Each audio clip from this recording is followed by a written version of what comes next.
Iran opens a new front across the Gulf, bringing key US allies into the widening regional confrontation. The conflict spills across Jordan, Kuwait, and Bahrain in a single wave of missile and drone activity. The IRGC claims it launched 12 ballistic missiles at Al-Azraq Air Base in Jordan during the operation.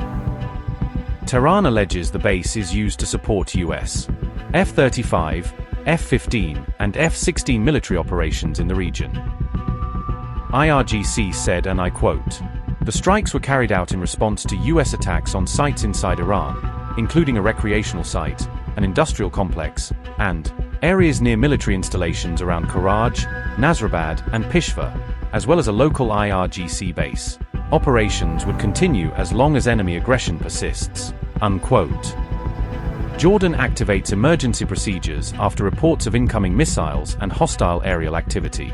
Residents in Amman are urged to seek shelter as fears of further escalation grip the country.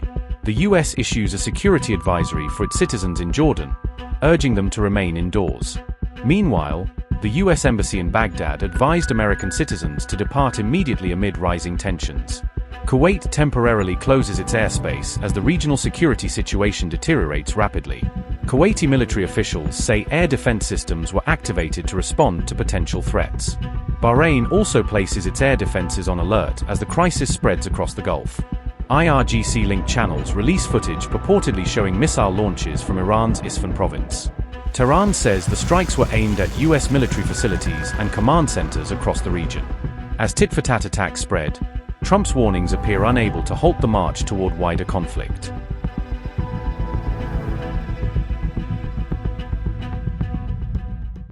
Iran has announced the closure of the Strait of Hormuz, dramatically escalating tensions and warning Washington against further military action. The central headquarters of Katamal announced, in continuation of the hostile actions of criminal America, and in light of the beginning of attacks by the aggressive military against certain areas in the south in Hormuz Province, effective immediately and due to insecurity in the region, the Strait of Hormuz is declared closed to the passage of all vessels, including oil tankers and commercial ships. And any transit through the strait will be targeted. The United States' claim regarding ship passage through the aforementioned strait is denied. Tehran says all commercial and military vessels should avoid the waterway, warning that any attempt to transit the strait could face direct action. Iranian media reports that 2 vessels were hit after allegedly attempting to pass through the strait despite Tehran's restrictions. The move threatens one of the world's most important energy corridors, raising fears of disruptions to global oil supplies. The US military says fresh strikes were carried out against targets in Iran after President Trump authorized another round of operations. American officials insist the strikes are defensive in nature and were launched in response to what they describe as ongoing Iranian threats. Tehran says its air defense network responded to an alleged airspace violation, forcing a US fighter jet to withdraw from the area. Multiple explosions were reported in Bandar Abbas, adding to signs that the confrontation is spreading across southern Iran. Iranian state media says blasts were heard in Barrage, fueling speculation that fresh military activity is underway beyond the Gulf region. According to IIB, areas in Sirak, Kurg and Minab were struck by enemy projectiles and explosions were heard in areas in south of Iran including Bandar Abbas. About 10 minutes ago, I and other citizens in Bandar Abbas heard 3 explosions. Follow-ups have been done and an assessment so far. The type of projectile and the exact location struck is not clear. Before that, those living in Sirak in the coastal region in East Hormuz Province heard 3 explosions. The possible location of strike is being assessed, and we are waiting for supplementary information to relay. In addition, in Qeshm Island too, we have reports of explosion-like sounds being heard. President Trump reportedly told Iran that the latest US strikes were a response to the Apache incident and not the start of a broader military campaign. Trump claimed senior Iranian officials reached out directly and urged Washington to stop the ongoing bombing campaign. The US president warned that military action could continue unless Tehran agrees to a deal with Washington. In a stark warning, Trump said Iran would face another round of strikes if negotiations fail to produce results.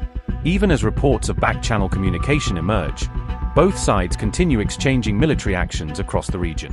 The confrontation is expanding across key strategic areas, raising concerns about a wider regional conflict. The latest developments follow reports outlining potential US plans targeting major Iranian military and strategic infrastructure. The United States is now declaring that bombs would hit Iran hard if negotiations fully collapse. But is this escalation already locked in motion?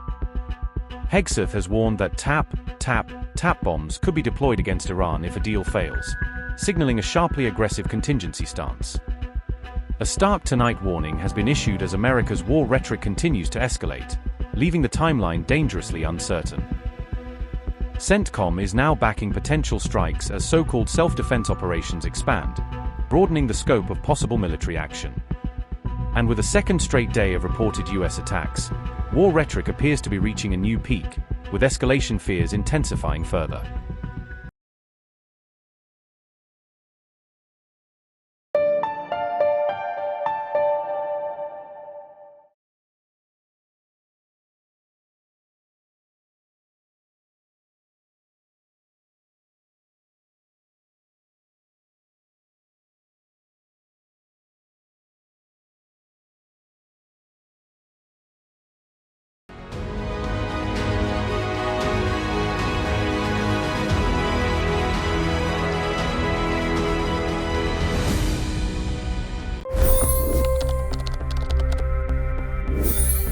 $25 crore गरीब गरीबी को परास्त करके बाहर निकले।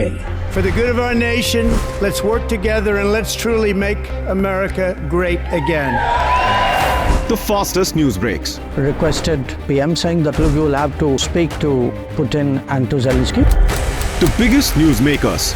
The relationship with India is probably the most important bilateral relationship the US will have for the rest of this century.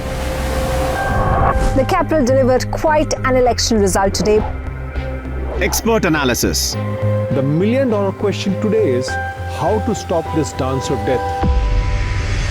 Ground reports. I'm standing at the crossroad of the Kumbh Mela. Behind me are more than 100 entry ghats. Long-form interviews. Exclusionary politics is reflected in Manipur case as well. You don't bother because this is a small state. Deep dive into burning issues. It's often said DRC could be the richest country in the whole world. It's because of what sits underneath. Why exactly did the US topple the Sheikh Hasina government? HD videos. We don't just break news, we break it down.